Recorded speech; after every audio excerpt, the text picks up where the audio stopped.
DTC Nation. Today, we're honored to welcome an iconic voice whose work has left a lasting mark on anime, video games, and beyond. Paul St. Peter is the incredible talent behind characters such as Kurama, the Nine-Tailed Fox in Naruto, Leomon and Digimon, Yami in Bleach, and countless others. With a career spanning decades, his voice has brought to life heroes, villains, and legends that have resonated with fans around the world.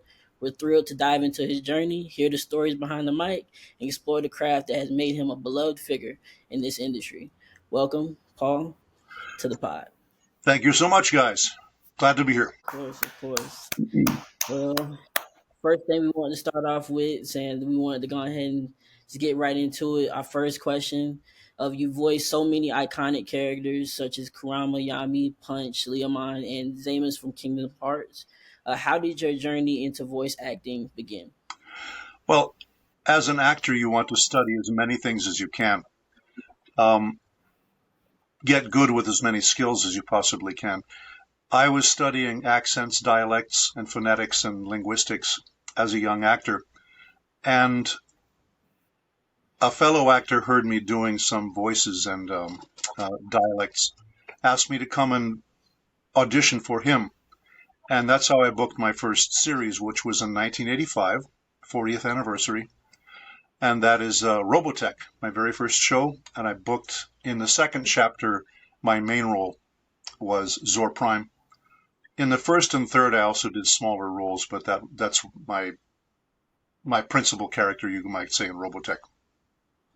When you started out, would you say that there was like a specific moment that you realized this is something that you wanted to do? Well, that kind of hit me after I'd finished the series and I started seeing the impact it had, but also the kind treatment and respect that I got from my fellow actors. It felt like I was part of a family, part of a group of actors that had the same interest. And in many cases, we had the same drive toward making this better for actors by unionizing, for instance, by just striking for better dollar amounts to get, trying to get benefits, and also better working conditions. We're still doing that, of course, with SAG-AFTRA. And it's called WW, Wages and Working Conditions, and it's an ongoing battle. We started doing it when there were really no conditions for us and no minimums. And from there, that 40-year battle has gotten us to where much of the work is now union, including benefits, better working conditions, better pay. So that made me feel very much as a member of the craft, and also just as beginning what is really an iconic series. Yeah, that's a really great saying. Knowing that you're a pioneer in creating pathways for other people to have that representation behind the voice, where they get what they deserve. Voice actors definitely deserve uh, all the applause, all the benefits behind the Definitely. role. You definitely uplift these series and bring them to life. It's gratifying to You hear that. know, I've actually tried with a couple animations that we have, and I'm not gonna lie, I tip my hat off to you guys because it's like I suck. So, yeah, I suck. It is a much more difficult kind of work than people think. There's this sense that you get from people when they talk to you. Well, how hard could it be? You get in front of a microphone. You have no idea the mixture of skills and peculiar talents you have to have in order to make this work. The way I like to describe it is you have to look at the screen, look at the script, Mm-hmm. look at the timing, and the whole time you have an engineer and a director in your ear. You also have to think about this is an acting performance. You need to bring a performance. You need to bring this to life. All of these things together have to be mashed, you might say, all put together. Most people don't have the skills, and it has nothing to do with how special I am. It's just peculiar. It's very strange. Lip syncing. Luckily, as a person that grew up with a fairly good command of the English language, I can look at a script and sometimes fix the line on the fly without telling the director or the engineer or the writer sometimes. That's a Cool. That's a skill I bring because I'm old from a day when they did expect so much more of us in English class and so much more in terms of our grammar. Um, so you could say in some ways I'm uniquely talented for that, or my talent is rare because, again, my age. I come from a different time. Yeah, like speaking on like that time, like your evolution, like since from 1985 to now, like the evolution of the game, like what's so different about it now? Like what are the new things you're liking, the things you're not liking about the game itself? Well, when I began, we were still on videotape, and there was no such thing as Pro Tools. The technology has been the single biggest change in 40 years. We used to have to go by the timing, by the code that we saw up on the screen. So when the episode was 40 minutes, 12 seconds, and 25 frames, you had to be ready to speak on that cue, 25 frames. There were no beeps. See, now when we work, this is what we hear. Beep, beep, beep, talk. So we hear three beeps, and the imaginary fourth beep is when you talk. We didn't have that back then. We had to look at the time code. And if you think it's easy to start talking at 25 frames, you don't know what you're saying. Even to this day, actors like Richard Epcar and Steve Kramer and Doug Stone and I, we were doing that before we had beeps, before we had the tech. So we're still sharp as a razor, and other actors don't know how to do this because they're not from that time. Now the technology, which generally speaking I appreciate, allows the engineer and the director to do more things to make the creative work happen. For me, yes, it's easier to not have to worry about the tape slipping or the speed not being up.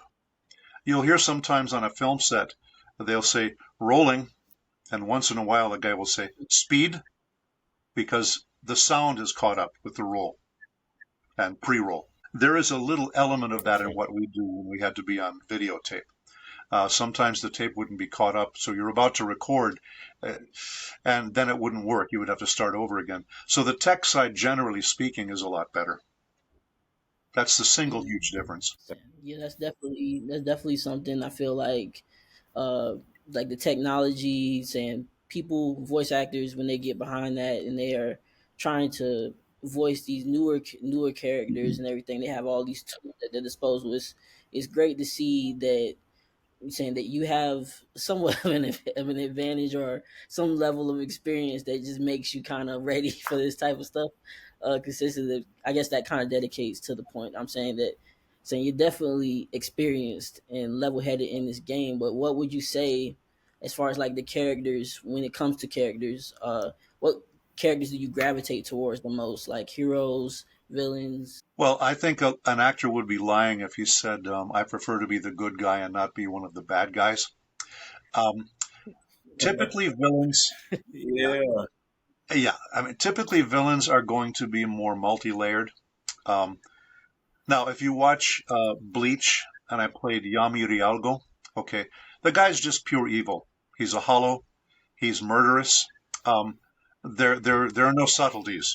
It's all about I am Yami and I want to kill something. That's his mantra. The characters that you find more subtle, more multi-layered. For instance, you think of Xemnas in Kingdom Hearts. Generally speaking, you're going to view my character, my performance as a bad guy. The longer you go into the game, the more you start exploring the characters, and particularly at the end, which I won't spoil for anyone, but particularly at the end, you realize that Xemnas is not as much a bad figure as he is a tragic figure. Um, and that hits you like a 2x4 when you finish up, when you finish the game. Um, I like what I heard from one of my fans. She sent me a message and saying, well, if you had told me 2 weeks ago that I would have cried at the end of Kingdom Hearts, I would have laughed at you. And she said, well, I just finished the game last night. Thank you for turning me into a sobbing mess. The way everything finished out was so unexpected. It was jarring. You suddenly went, oh, wow. and that was the finish. So when my character, as I'll just put it this way, went away, everybody was saying, well, just a minute. There's a whole new dimension we can explore here. It was over. My part of the storyline was finished. So now I have to cross my fingers. We're going to have, Kingdom Hearts 4.1, the story of Xemnas. Who knows? Who knows? Well, yeah, for sure, for sure. I'd definitely be excited to see that happen for sure. I think that like when it comes to these characters, like you just expressed, you can feel out that character a lot more around the end, right? Since you're filling out that character a lot more at the end, you kind of understand their motives, the things that kind of drive them a little bit more. But how do you connect with characters when they're just starting out, like they're fresh, and you don't? Do you get like a script? They tell you all about the character beforehand. Well, you're given a breakdown. Um, uh, that's essentially how you fit into the story, your plot within the plot line, your relationships. These are all things you draw on as an actor to, create the character, quote unquote. Okay. As far as getting into character, just remember that you are doing an acting job. It's still a role. Doesn't matter if you're on screen or you're behind a microphone. You're still doing a role. You still need to bring the reality. You still need to bring the grounding. My background is in theater. My background is in, pardon me, what they call legit dramas, but also musicals, operas. I did a ton of stage work when I lived in San Diego, and I've done a pretty fair amount in Los Angeles. You always have to bring the performance, whether you're live or behind a microphone, whether you're in front of a camera. You always need to bring that. So the so-called getting into character is remembering what your character wants. And then you, like anything that you want, no matter whether you're an actor or not, you find your goal and work toward it intelligently. When you are, again, getting into character, you just remember this is what my character is about, what he or she wants. Um, I'm going to use the lines in the script to get what I want. That's where the writing comes in. When good writing it's so easy to do good writing because, as one of my acting teachers said years ago, don't do the material, let the material do you. When it's good writing, Mm. that works. When the writing isn't so good and I have to fix it as I'm going, acting becomes more difficult because you're thinking more in terms of the script, and that shouldn't be my issue. I shouldn't have to worry about. Of course, there will be places here and there. If I see that the writer should have made that plural and they made it singular, or vice versa, I will point that out subtly, or sometimes I'll just fix it. And then I'll tell them, by the way, I said it this way because it should have been singular and you made it plural. So you don't criticize the writing. That's a bad idea. I have done it. After decades of not doing it, I made a mistake like that last year. I was so embarrassed with a good friend of mine too. I said Oh something. man. I said something less than kind about the writing. I wasn't mean, but it sounded as though I was saying, "Yeah, this is kind of a rookie mistake." It turned out the director was the Uh, writer. Yeah, and when the director is the writer, that's really, really embarrassing. oh yeah, I can imagine. So that's saying that's definitely something for sure. I mean, I think because my partner he's peering in and out of here, Yeah. but I think one of the things for sure is like when you're looking at these characters, and I guess saying like, what character would you say you had the most fun voicing in general? Like saying like I guess atmosphere, team, all together. Which character? Well, as far as just the most insane fun, I would have to say Punch from Cowboy Bebop. Um, Okay, okay, okay. yeah, that's the weirdest character I've ever played. Because of the choices we made, it was one of the most insanely funny characters that we did. To the point where I had the director and the engineer laughing so hard they forgot to hit pause. And so, Oh, yeah, the way it normally sets up is that I record my line. Now, if they like it, they'll say playback, see if it's good. If I was too long or too short or made a mistake or something like that, we go back and do that. But they always stop. Well, I said one particular line. It was so insanely crazy the way I did it because the character was written that way. Again, good writing, the character was written that way to yeah. be crazy and insanely funny.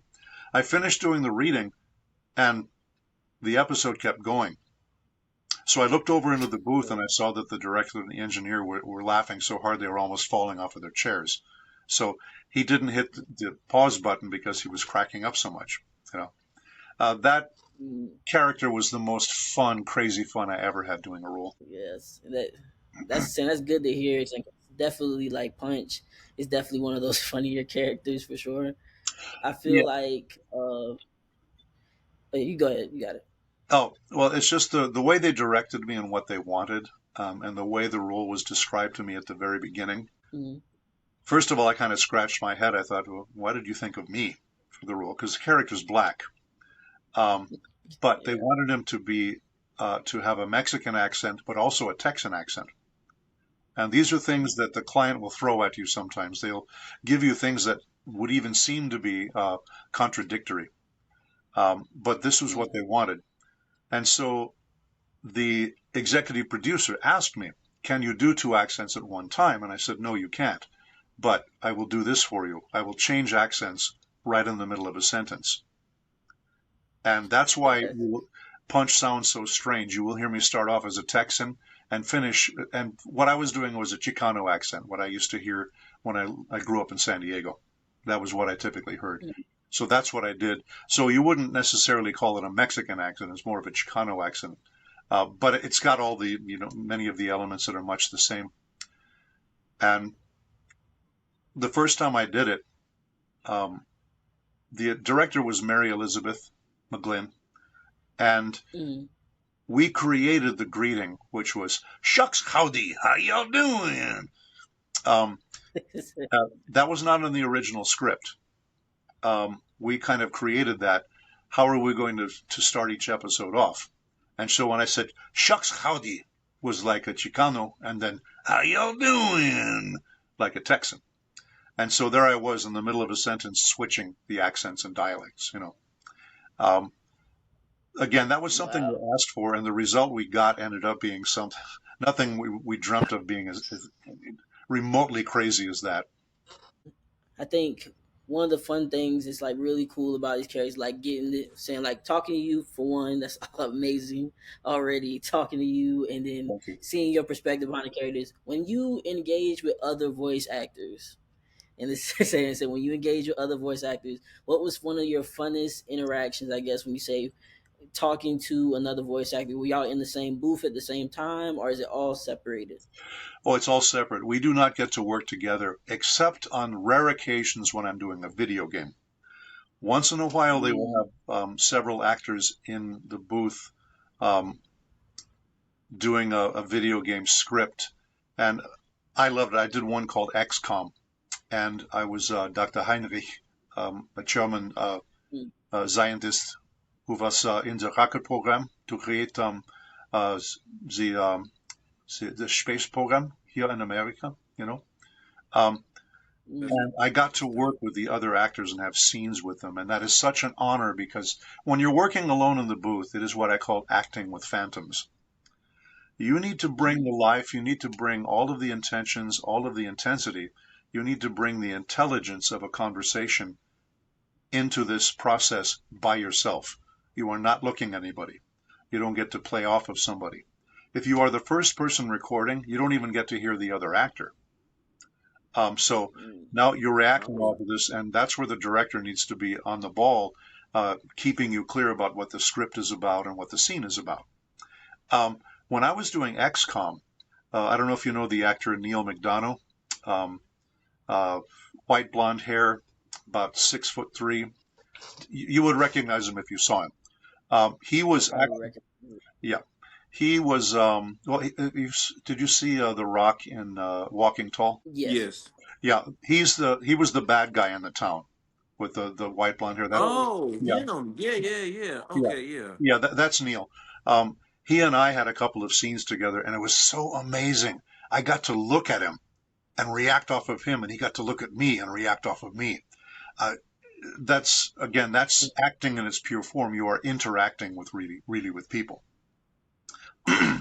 And so when I tell people how difficult it is to work in the booth by yourself, it really is. The acting challenge that you have to bring uh, the challenge they bring to bear against you is every single time you're walking in there, and you need to be performing as though you actually talking to someone. I didn't meet Miley Flanagan until I had been doing Naruto for 14 years. We were at Oh a Oh wow. man. we were at a Dubbers meeting, and when I heard her say she was the voice of Naruto, when we had a break, I ran over to her and said, "I'm Zemnis, I'm Kurama." Yeah. And she, "Oh my God, the director loves you." And we had all this talk to do.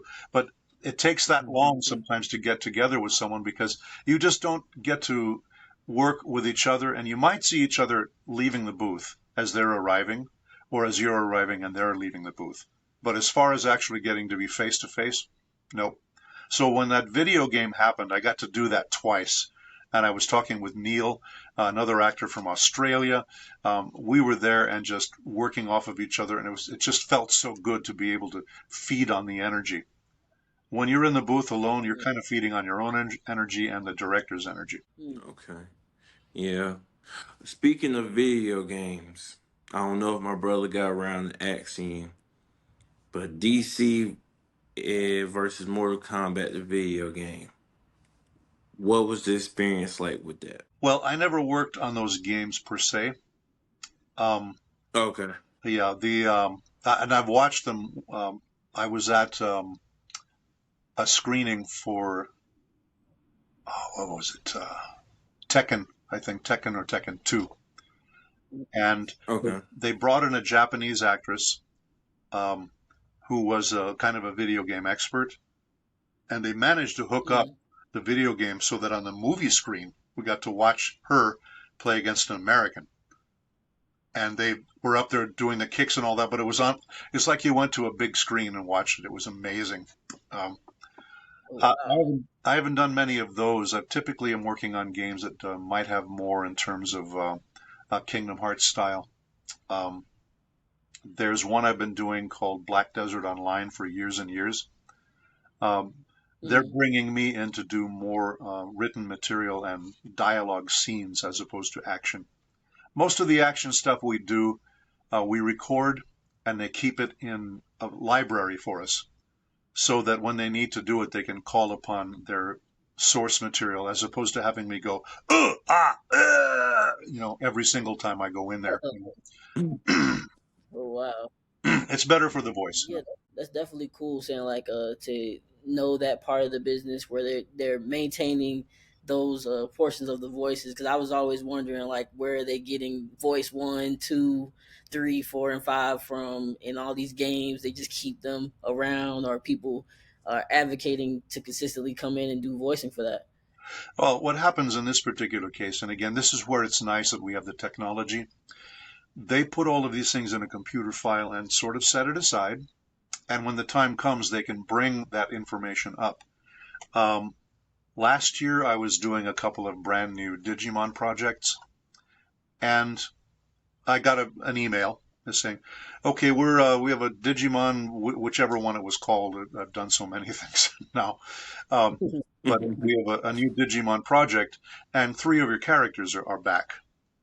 Now, remember, when I did this series about 25 years ago, I did 23 different voices for 23 different roles. Do not ask me to remember all that stuff. I don't. You just can't. So I said, I definitely understand. "Oh yeah," and they brought up these were roles that were kind of obscure. They weren't things that really appeared. You like if you guys thought of Digimon, you wouldn't think of these characters. You would be thinking of Gatomon. You would be thinking of Ken or something like that. You wouldn't think of this obscure digi creature from someplace. And yet they were the ones they brought back for this project. Mm. They had to look up who the Mhm. actors were, and I was in there. And they brought me in, and I said, "Please tell me you have samples of these voices because I can't remember what they were." And luckily they did. They were ready. When I came in, they said, "Okay, we're playing you now." So if you did a character that sounded something like this, if you did a character like that, and it was only one episode, I don't remember that. I don't remember the name of the character. I don't remember what he looks like. So luckily they play it back, and whatever the voice is, I can go ahead and take it on immediately. Now, the one I'm doing right now isn't any character I've ever done before. It's just a voice I made up for you guys right now. You know. Um, Oh, wow. but like I say, if that character voice was there, they would play it for me and say, "Okay, good, I got it." You key into the voices, and one way that you create a voice is that you write down the qualities of it. Um, that voice is kind of nasal. Okay, it's placed higher up in the roof of my mouth, um, Mm-hmm. and he has a slight speech impediment.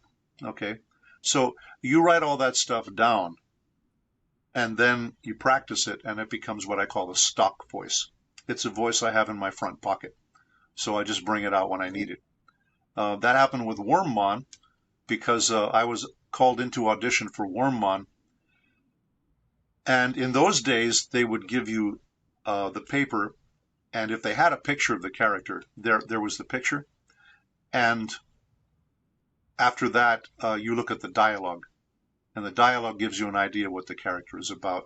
Also, they give you a breakdown most of the time that tells you, here, this is who he is, and this is how he fits into the story. Okay, so I looked at the dialogue, and I got an idea of how I wanted to read it and what kind of voice I wanted to use.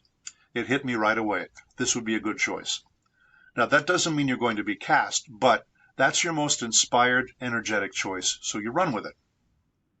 As it happened, it worked, and I did get cast. Took Fox Kids forever to notify me, like almost 6 weeks, but I did get cast. Um, that is a voice, again, that I've keyed into. I had created it sort of out of the blue not very long before I did the role, and I thought, oh, that voice I was working on looks good for this one.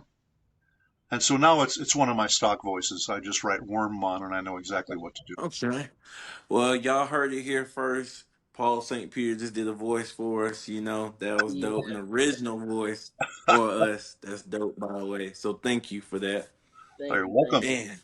Now I have to name it. I have to find a name for it. uh, speaking of voices, saying, what advice would you give to indie creators who are like they're trying to build like a believable and like voice ready character? Is there anything like particular like you've seen in the character and you're like you can see his voice, you know what he would kind of sound like, or is it all just in the details? Well, it depends on what you're given. Now, for Mm-hmm. Digimon, I would finish a session early. Per the union, we have a 2 hour minimum. So even if I walk in there for 1 minute, I get the same money as though I was 2 hours. Um, these are the things Okay. you have to do these things as a union member to protect yourself, because the producer of a project might say, well, look, we only needed you for like 5 minutes. We shouldn't have to pay you, or we shouldn't have to pay you the minimum. It was just 5 minutes. How hard could that be? How hard was my drive from my home to the middle of LA at 3 o'clock in the afternoon? How hard is it going to be to go back?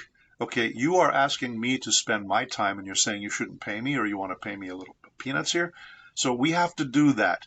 So we get a 2 hour minimum.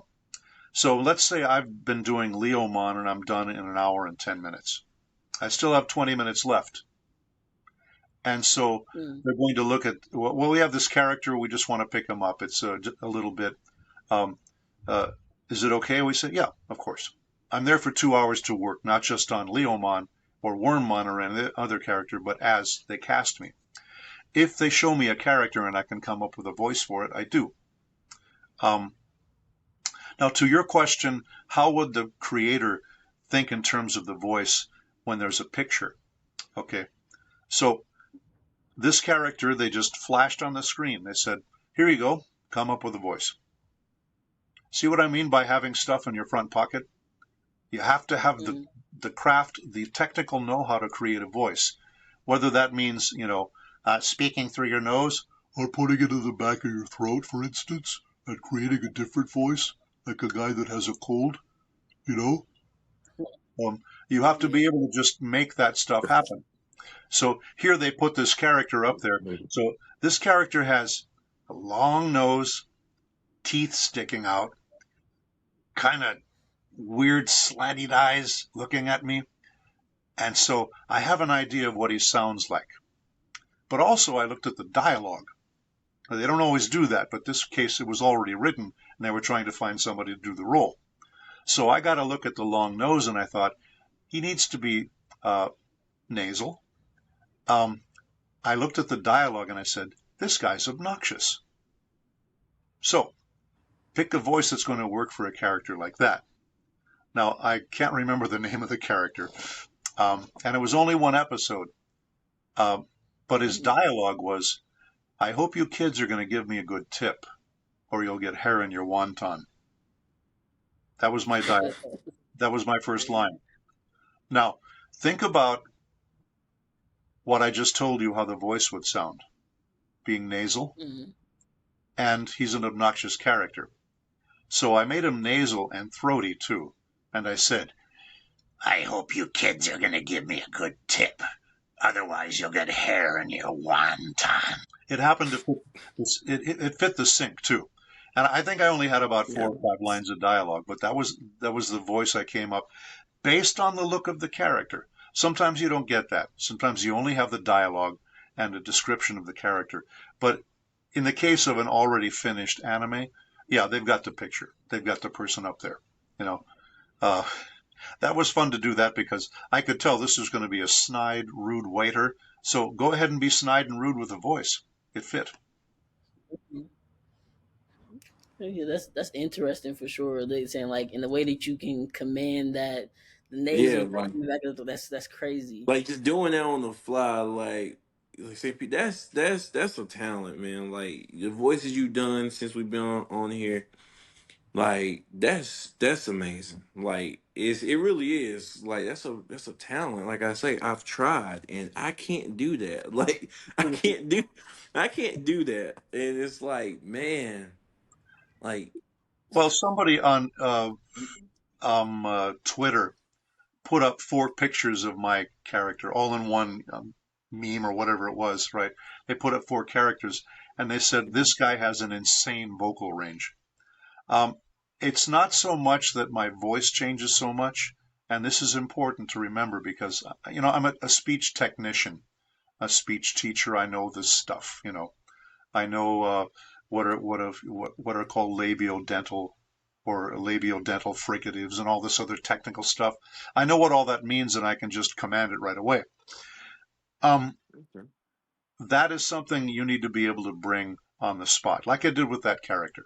I was able to make him nasal, throaty, um, but also I brought the acting choice of making him obnoxious so that the kids had something to work off of. I had something to work off of.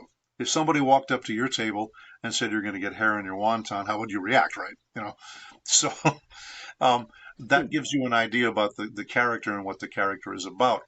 As far as the command of that stuff, it has to do with practicing, of course, but also knowing that once you, for instance, put your jaw forward like this, what happens to your voice? It does something different because you did that. That's just a simple um, physical movement of the lower jaw. It's one of the movable articulators. The movable articulators are the ones that you can manipulate, like your lips, your tongue. If you just thrust your jaw forward like that, it changes your voice. So actually, in fact, you can make different vocal choices. The question is, can you latch onto them and do them for a performance? Because sometimes you come up with a voice and it doesn't stick. And that's happened to me too. They said, come up with a voice. And I tried and tried. And they said, we sprung it on you, so no problem, and they'll get somebody else to do it. You have to be ready for that part too. Okay. I have a question because Hmm. my brother here is a big Naruto fan. You Okay. already know I'm a Bleach fan. Okay. What was your best like the one you worked on and you just loved the most? I know you did Naruto for a long time. I know you did as Yami used him for a long time as well. So, like, which one was better to you? Um, sometimes you have to say apples and oranges. It's hard to pick Mm-hmm. one. But as far as just insane fun, that would definitely be Cowboy Bebop. Um, now, between the two you're talking about, I didn't get enough to do with Yami. Um, an entire year would go by before I appeared in the series, and I would get a call from the Yeah. studio. And it would say, Yami's back. In this particular case, Mm. it said Yami drops back in. And when I went into the session, he actually did drop in through the roof, to kill somebody. But Oh wow. that's a year went by before I got another call from the studio because the character just disappears from the series for that long.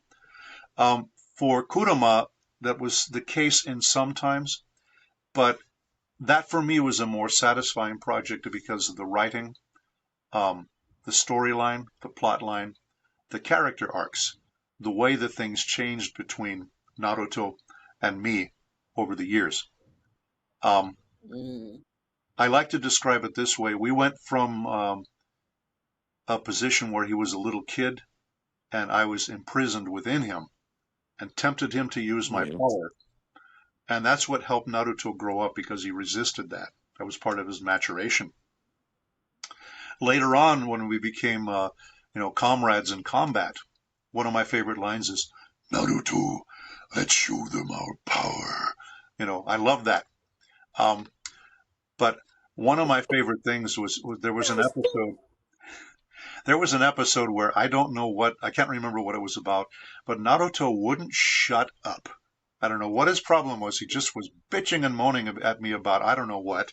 And we were just fighting back and forth. I was saying, he would say, I would say, and finally I just turned to him and I said, knock it off, you little bastard. That was my favorite line in the entire series. Anytime, anytime. We had to take a break while we were recording because I was laughing so hard I thought, now that is a true moment between the characters. So I just Mm. the way that we um, matured as we were like a married couple at that point, but the way we matured as a Mm. couple of characters together within the storyline was just amazing. And if you know the ending that takes place in Boruto, do you guys know? I As I they say, don't. I think I my know brother it. does. And Yeah. I started, so I was reading into the manga.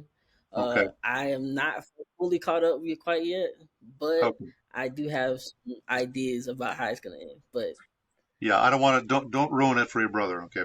Only because um, there's a lot that happens. Again, good writing is just priceless. Things that are written mhm, into the final episodes, and the final several episodes, I should say, are very telling. They reveal a lot about the character and the relationship and the storyline overall. I don't want to say anything further yeah. beyond that, but that is what makes a character like that so satisfying, even when it ends. Mhm. Yeah. Wow, that's amazing. I say, and honestly, like my brother said, I'm a huge fan of Naruto. So just even getting to talk to you is crazy in itself. Uh, saying so. I would just say like part of that journey, knowing you've done all these great roles and had such an impact on generations to come. Is there any character that you think of or you can see that you would like to voice with no limits? Who would it be? If just in general, it could be from one of your co-stars or an anime series you saw. You like, man, I wish I could have say we got a hold of that role, tried out for that one, or just anything new. Oh, there are lots of things. Like, for instance, if you know Castlevania, um, Hmm. Oh, yeah, I auditioned for Alucard. Didn't get it. But I auditioned for Alucard. And believe me, zero complaints about the actor that did the role. Terrific. Excellent job. Loved what he did. Um, and I would have loved to play that. Um, I would have loved to have been, let's see. Oh, Neil Kaplan played the role. I'll think of it in a moment. Uh, the single eye, the twirl thing around it. What's his name? Hold on, let me make sure. Orange Mask. ooh, Are you saying you talking about? You saying are you talking about from Naruto? Or are you talking about something else? Um, from Naruto. Castlevania, right? No, Castlevania, Oh, right? Okay. Naruto. No, Castlevania was the role of Alucard. Um, I would have loved to have played that role. Um, if I had a chance to bring a role back that I could keep on voicing, it would be Wormmon. from Digimon. Wow, Yeah. that One would of be the frustrating things is that I was only in season two. He disappeared. Um, I did do a mm, video game after that. I had and a commercial. I did a video game that was the PS2, and mm. it was a Wormmon Digivolve 2 Stingmon. That's crazy. I just happen to have Stingmon here. Okay. Facts. Um, About to say, when I did the video game, it wasn't a lot of stuff. I didn't do a bunch of stuff. It wasn't a busy part of the game, but I was in that. And then after we had, I think, finished season two, they had a commercial, and they put a bunch of characters that at some point had been on the phone, and they spliced all those pieces together and had them all at they were talking to each other. It wasn't that way in the actual series, but that's the way they wrote it. And so I had one of the characters say, "Hello," and I said, "Yes, hello. Is your refrigerator running?" And the and the actor on the other said, "Oh no, I'm not going to fall for that one." And that was my thing. I went and did two takes, so I was behind the mic for about a minute, and then the director spent 40 minutes talking to me about the series because he was such a fan, you know. But I never got to come back. After that, I never got to come back. The character was only in season two. I would like to bring him back and do more. okay. Well, hey, whoever watches this, if you got some connections, Digimon, hey, you got Wormmon. He's ready to come Absolutely. back. We need to do He's that ready to come back. Facebook campaign. We need 100,000 people. Okay, let's do that. Definitely. Yeah. Um, Um, let's see. man, it's Next just question. like It's crazy. it's so crazy. Like I remember like me and my brothers, like, like me and him, for example, like just sitting there watching Cartoon Network because that's how we used to watch Naruto growing up. Okay. And like the two like spaceship dude, like the two little astronaut guys that come tell us like Naruto's about to come on at this time. We'll sit there, we'll watch Naruto.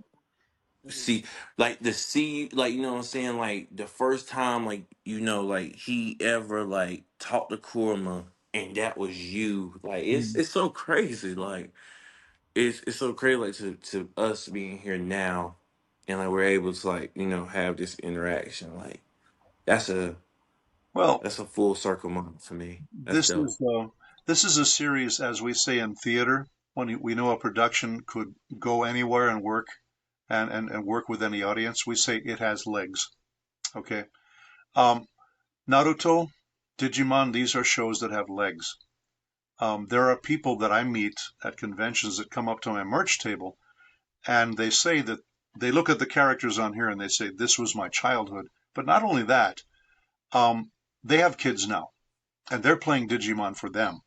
What they grew up with, they're now passing on to the next generation. And so it has Yeah. legs in a generational sort of way. And the stories work very well. There was an episode of Digimon where one of the kids was having trouble at home, you might say. Um, Mm, Now, in Japanese culture, typically they don't talk about that sort of thing. It's a source of embarrassment. Your family is supposed to be united and harmonious and all that sort of thing. And if somebody has a difficult time at home for whatever reason, it's a source of shame. That wasn't the case on the show. The kids rallied around their friend. We're going to take care. We're going to work with all this sort of thing. These are good lessons for children to learn, that you stick with your friends and you do the best you can for them. And that is something that echoes across the generations, which is, again, why I say these things have legs. yeah, for sure, for Yeah, sure. they do. Yeah, because I think one of the questions we did have for you before was exactly like how important do you think like the voice is, and I guess like the message behind behind the series, like just the character that you're voicing, their what they're saying, and how it resonates and impacts generations. Like saying what would you say is like one of the things that's like very important for teams trying to create their own. They're like, oh, picking your voice actor, saying how big of a deal that actually is. Well, you always have to do something that is sustainable. Um, Mm-hmm. so it needs to be a voice that you can keep doing and also bringing the person to it. The writer has to keep that in mind too, because that character is within their script. Um, that is part of what you might call the parable, the story for listeners and maybe for generations. And you can make an interesting voice, but if it doesn't fit the character, and especially if it makes you listen to the voice more than the lines, listen, you're fascinated more with the sound of the voice than you are with what it's saying, then that's a failure. It needs to fit the character and fit within the storyline so that they don't say, "Oh, I love the way that guy sounds. I forgot what he said, but I love the way he sounds." No, it has to have the sort of thing that will resonate with the audience. Uh, that needs to be a consideration for the writer. The writer has to think about those things too. As a performer, as the guy that is going to be doing the voice and delivering the lines, I need to be able to connect with that. So for me, it's a character that has a relationship within one character or several characters. You have to know how that all fits in. Yes, being well attuned with a voice that's going to fit the character. Mm-hmm. They approach me for a character and say, this guy has a lot of gravel in his voice. He's a tough guy. He's been working in a coal mine for 10 years. So you want to think about the voice of a guy like that. You know, you're not going to make a voice like his for this guy. That wouldn't, unless they want the comedy. Otherwise, you wouldn't do that. You'd be thinking about a guy who's kind of Yeah. working this way, and he's been yelling a lot. And he's around coal dust and stuff like that. That's how you're gonna think about a character like that. Now, I would audition with a voice like that. Whether or not they chose me would be up to them, and that's something to keep in mind as an actor. Also, after you audition, um, let Mm-hmm. go because now it's somebody else. It's not in your hands. It's not here anymore. See, your hands are empty. So don't keep grabbing at something that's not there. It's now in the hands of the client and the director. Um, so again, I would use that voice. That's a voice I just developed like in the past 6 months. I've never had that used it before. I just created it. Um, that's a voice I Nice. would add to that character. Um, I would put that on based on the fact that again, he's an older, gruffer guy. He's tough. He has a hard job. He works in the coal mines and all that. So he's going to sound a certain way. Um, now that supports the character choice and the written choice by the author, I should say. The screenwriter, the director, all of these people are going to combine their visions of what they want, and then based on what they tell me, that's the voice I would choose, and then I hope they choose it. That's dope. You know, like your process for like going into that is like it's real unique. Like, cause you actually put in like a lot of effort, a lot of time into like thinking. Like, okay, you're not just going there and just like giving them anything. You're giving them your best, like your all. Like you're analyzing that character up and down. Like, like that's great insight. That's great. That's just great work in general. Like you take pride in your work. So that's a thank you from me to you. Well, thank you so Taking much. pride in your work. It's very gratifying to hear. Thank you. And yeah, saying, is there I guess in your opinion, like, do you think we're like in the, I guess, the golden age for voice talent and I guess indie storytelling in general? Like, I guess like from where you started, saying back from your first project, the amount of projects I believe probably like grown that are just coming out and coming out. But do you feel like the level of talent that's also coming up and saying people are having so many opportunities, would you say that that's also risen a lot too? Well, I would put it this way: coming from a generation that had a different kind of tech to work with, I had to learn different skills. Now, those are very useful to me now. The young actors coming up didn't have that. They grew up watching and listening to the kind of work that I did and others, and they got their ideas from that. So, in a sense, the talent I think is just as good in a sort of a different way, approaching it from a different way. This is, I wouldn't call a golden age. I say this is a very challenging age because of AI. We just had Mm. Yeah. the longest, yeah, we had the longest strike in our union's history over video games. We finally got the language put in to protect us and protect future actors from having their work simply stolen. Um, Mm. so it's a challenging age. As far as the material coming out, part of it is the tech, the precision, the digital work that is just amazing to look at. Um, demands sometimes more of us as actors because whereas in the old days where we had cartoons and they just flap, flap, flap, flap, um, now they Mhm. actually have what amounts to lip syncing sometimes within video games and anime. Um, Mm. so luckily, I'm still good with that sort of thing. Um, we are in a challenging age, but in a way, you could call it a golden age simply because the tech is becoming so good. And there is a lot of material coming out because it's, in some senses, technically easier to make. Okay. Yeah, for sure, for sure. I can definitely see what you mean there about saying even bringing up that subject about AI, the challenges that voice actors and actors alike will likely face coming through, just coming saying just this new tech innovation and everything. What advice would you give to a creator who's looking to potentially start today their voice acting journey? Where should they start? Do they start? Let's just put the microphone in front of them. Do they try and find a small role to land first, or do they just aim high? No, I would say the first thing you have to remember is that we are still actors. Mm, So you don't want to set out to be a voice actor. You want to become an actor. Do the theater, Mm. do the workshops, do the improv, learn the craft, ground yourself. And I mean, mm, get damn good at it. Because if you think mm, again that you can step in front of a microphone, well, it's easy. No. When I go in for a role, when any actor goes in for a role, you are expected to bring that person.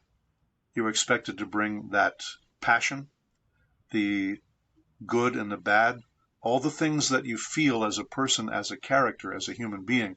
You need to be grounded and bring that every time.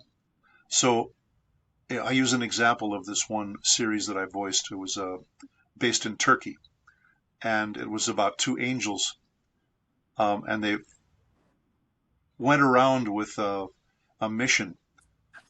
They would find a family that was in trouble, and they would guide them to getting back together with them, with each other, mending the fences and forgiving each other and all that sort of thing. Two brothers and a family hadn't spoken in 20 years. And by the end of the episode, I was voicing one of them. It's a Turkish actor on screen and all that. He was crying with his brother because of all the years they wasted. Well, I was crying in the booth. There was tears running to my face. This was very moving material, but I also brought that in my performance. You don't do that by not learning to act and stepping in front of a microphone. So you need to become an actor and ground yourself. And here comes the bad news. 96% of the time, people who go into voice acting give it up. It's too difficult. Mm. So before you set that as a goal, become an actor first. Now, if the idea of paying your dues like that isn't attractive, then don't try to do it because there are no shortcuts. I like to tell the story of a guy that walked up to me at a con, and he kind of was quiet. He was afraid somebody else would hear me. Mr. St. Peter, what's your secret? Yeah, I'm going to tell him something that is going to save him 25 years of hard work, practice, workshops, rehearsals. I'm going to give him that one bit of advice. I gave him the best advice I can give any actor, which is my secret is patience. In other words, that there's no quick way. There's no shortcut.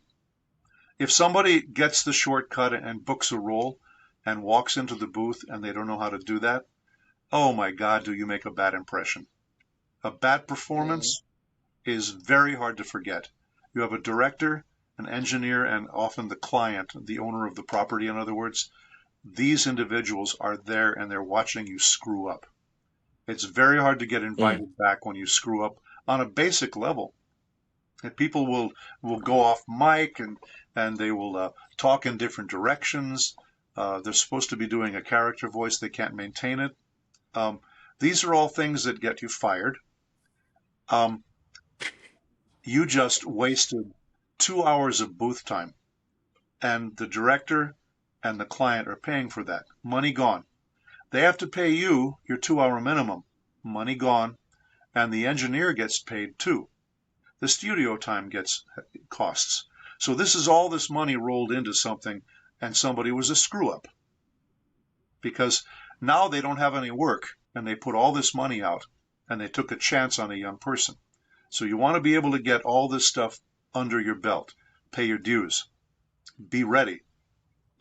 Because believe me, the number of people that are lined up behind you to do the work you're doing on any given day is 50 or 60,000 people in the union.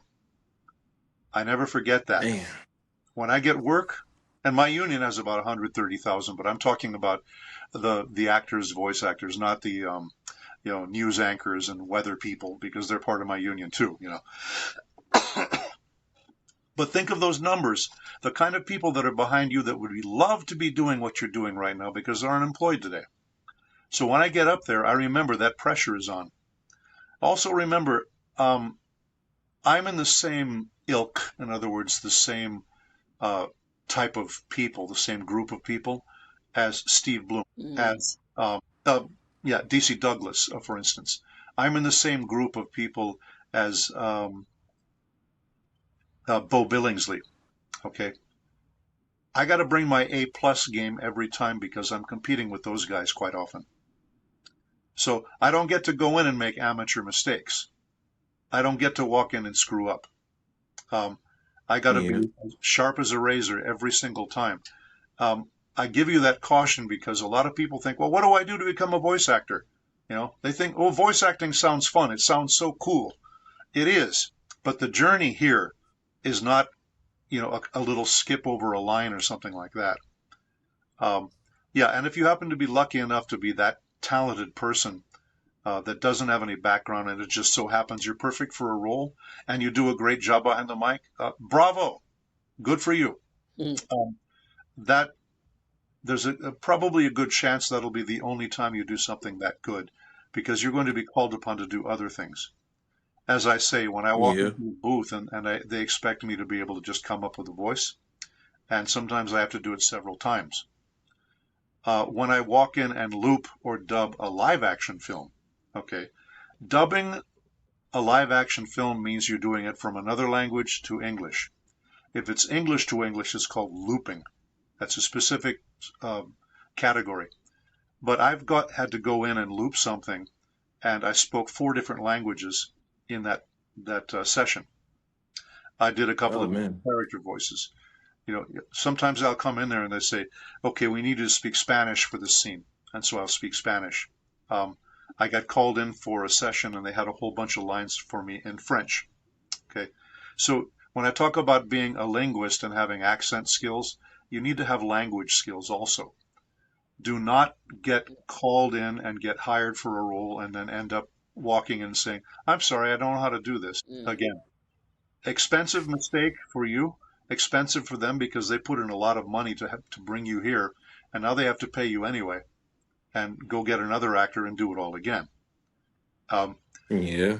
Don't walk in unprepared and don't walk in thinking you've got an easy time of it. Every time I go in there and I remind myself always, this is where I am today, and I'm starting at 0. I can't count on my reputation.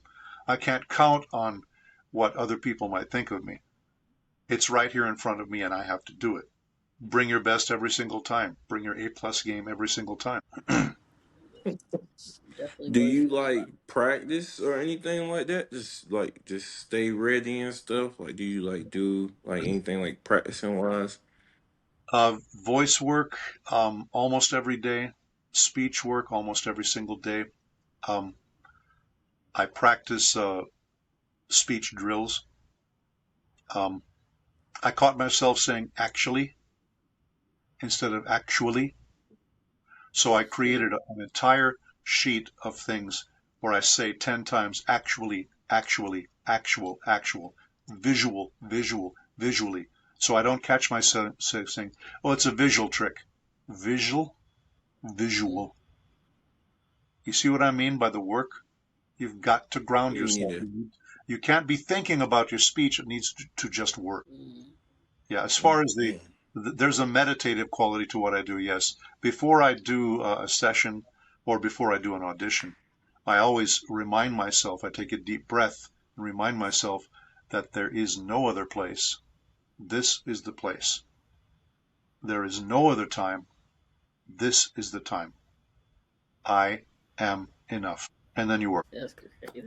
That's a That's deep. Hey, that's dope. that's crazy. That's That's snap dope. right That's there. dope. That's Snap, crazy. That's snap. that get you mentally focused. That's, Yeah, like that's that dope. was crazy. That's Oh yeah, and yeah. you want That's to leave your crap at the door. It'll be there when you get back. You know, that's something where I know I'm keyed in.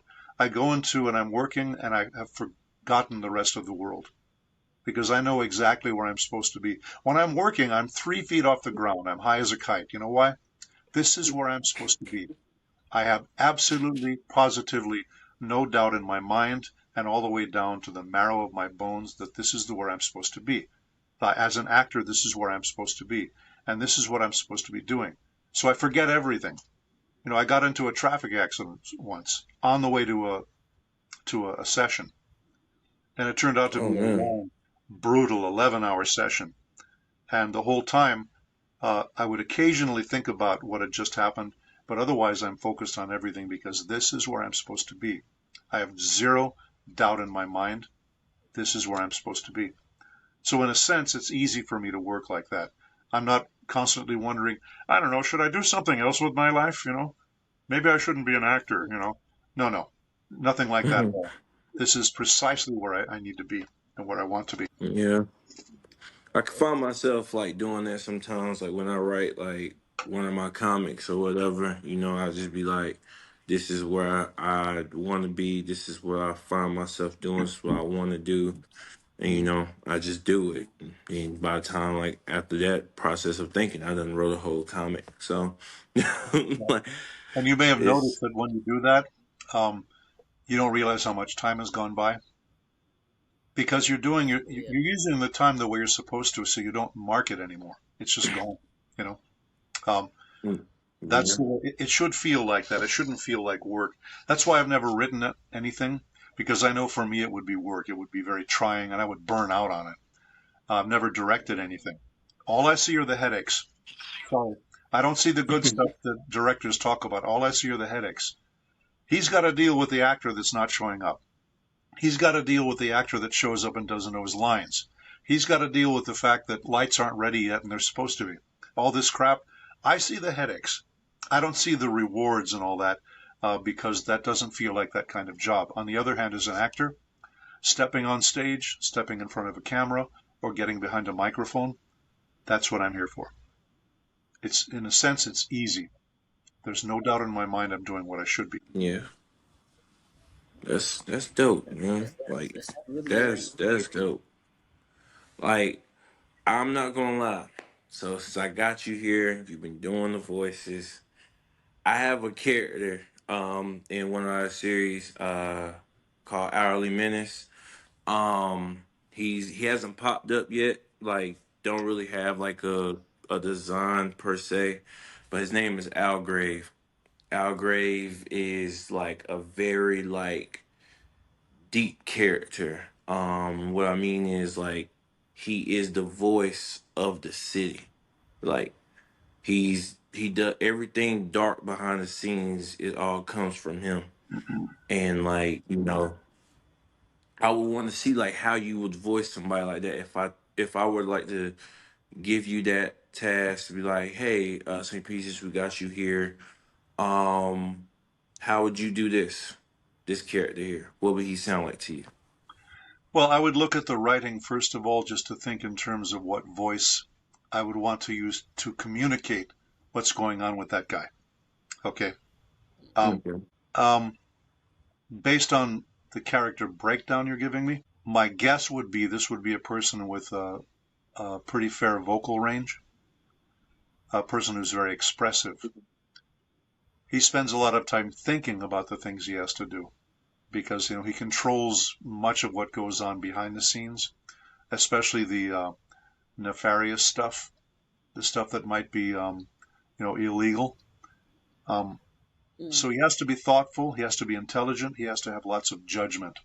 So you're not going to do, a crazy guy like you, Yami Rialgo wouldn't be there, Um, and you wouldn't do kind of a comical voice. You would definitely want to have something closer to Zemnis. I would think that way. Mm. Um, Yes, sir. now, I would change the voice a little bit though and funnel it. Okay, funneling is this. If you do your voice like this with your lips, like a funnel. That's how you funnel your voice. Sometimes you'll just change your voice just by doing this, so you sound like a different guy. See?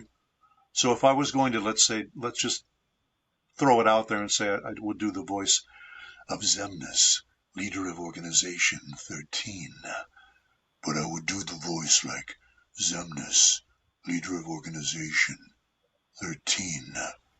I am Algrave, and I will tell you what to do from here. Now that got a little more That's whispery, but yeah. Yeah. that's Now that was That's how I see Algrave. yeah, and that's just it. Again, based on what you told me as a writer, and this is important. People sometimes forget how much the writer has to do with my creative process. Um, if the writer describes this character in the way that you did, it gives me an idea about a voice. Doesn't necessarily choose the voice itself, but it gives me an idea what he's about. And again, I wouldn't want to do you know from a different generation Jerry Lewis. Oh Dean, how you doing? I wouldn't do a voice like that.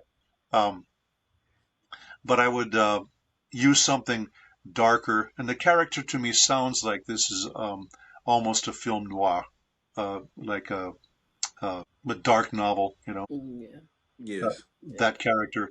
So you would get an idea of a character that might be more in the shade. Everything they do is more in the shade. So you would want to make a voice that would kind of fit that feel for him. Yeah, for sure, for That was sure. good. Yeah, And that's That technically was that's that's crazy. good. I would choose a voice like that and do something technically different. Like I say, the funneling, because that does change the sound. It's a single vocal, I should say, a single technical move, just by moving the articulators, the muscles one way. So using your voice like that, it's hard to do that in a session because this works the muscles really hard. So it's hard to do that for a long Mm. time. But so if that was a choice I would make sure that I was physically up to it. And that's where the Mm. speech practice and all the tongue twisters and all that. Rubber baby buggy bumpers, rubber baby buggy bumpers, that sort of thing. Oh wow. Oh wow. Rubber, Yeah. That's rubber man, baby. that was good. I like that. Like that's like kind of like how I envisioned Algrave like the entire time because like and if we get an animation, hopefully a show sometime, you are definitely the person we're going to call Algrave. Yes. Would you be interested in doing Algrave? I gotta go ahead and ask you now, just in case it Well, springs upon me. let's put my name in for it. Let's put it that way. And if when you're describing the role, if you're going to do a breakdown, um, write about Algrave and say, think Paul St. Peter vocally. Yes, That's will amazing. do. Yeah, You That's definitely, amazing. you think Paul definitely St. Peter will. vocally. Yeah. Well, guys, Man, it's been talking to you, man. It's been really yeah, great. my honor. Thank you, gentlemen. My honor to share this with you. And I hope our fans get a kick out of this. Definitely. Yes. And we appreciate you coming on to the pod. We know it's been we didn't know how long exactly. We were gonna make sure that this pod went. We wanted to make sure that you felt comfortable and that you know that we appreciate your time, taking the time to talk to us as young creators and giving insight to all the voice actors out there who want to get started or excited about their journey and then also excited about hearing about your journey. Uh, It's great work that you're doing. We're so happy we've got to meet you at DreamCon. For people who haven't seen it, we met the first time at DreamCon, and and we spent a good amount of time just standing by your booth. We couldn't believe that you were right. So you were right there in front of us, and you signed. You signed the paper, gave us signatures, and took pictures, and that's just great. I'm saying we really appreciate everything that you've done, even agreeing to this interview. So, Yeah. my brother, I think he had one Yeah. more question for you. I think before we close it out real quick. Okay. So just this last thing, I know you like, dog, they got so many questions for me. But I was wanting to say, after meeting us, like my brother was saying, like meeting us at DreamCon and stuff, like that's the first place we met you was at DreamCon, which again was a blast. Meeting you has been fantastic, and we want to thank you for this interview. Thank you for giving us your time. I just want to say, like, meeting us, what was some advice you would give us, like DTC, etc.? Like, what's some advice you would give us, sir? Well, overall, make sure that everything you do is a benefit to your fans, customers, as it were, and a benefit to yourself. Um, don't sacrifice yourself. Don't fall on a sword. Okay. Um, make sure that you're making everything in terms of business choices the right choice, the smart choice. Okay. Um, we all are told this, and sometimes we forget. Sometimes we go for the money. Um, that's part of the deal. You have to. Okay. Um, I don't work for free, for instance. Uh, I get this happening to me fairly often. I have a great project. Wouldn't it be great? You could come in and do a voice. Wouldn't it be great?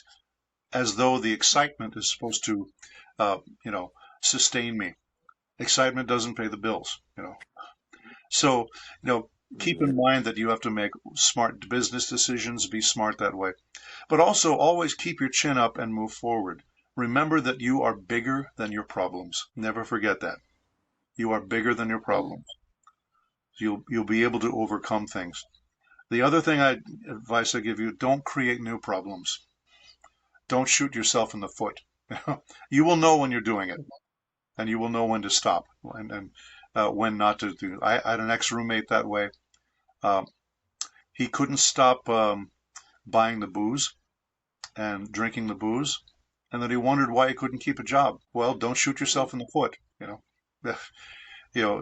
know when you're doing something wrong. You know when you're messing yourself up. So keep the antenna up. Got it. Definitely. Thank you. Definitely. Thank you so much for that advice. We really appreciate you taking the time to sit down with us, do this interview, this long interview of questions. I know we had so many questions for you. And we can do it we're another we're time. Maybe we can do some more another time. Yeah. Oh yeah, that would be awesome for That sure. would be great. Uh, That would be great. as And would we love continue to grow and yeah, improve. So and love to see you guys again. And hopefully, yes, keep the business growing. Keep looking forward. definitely. Thank Well, you. uh, we're going ahead and close out. Let everybody know this is DT Comics behind the panel. My name is Chris. It's your boy JP here. And Paul St. Peter, And we thank y'all for watching the podcast. We'll catch y'all later. had a great time. Peace. Peace. Peace out. Peace.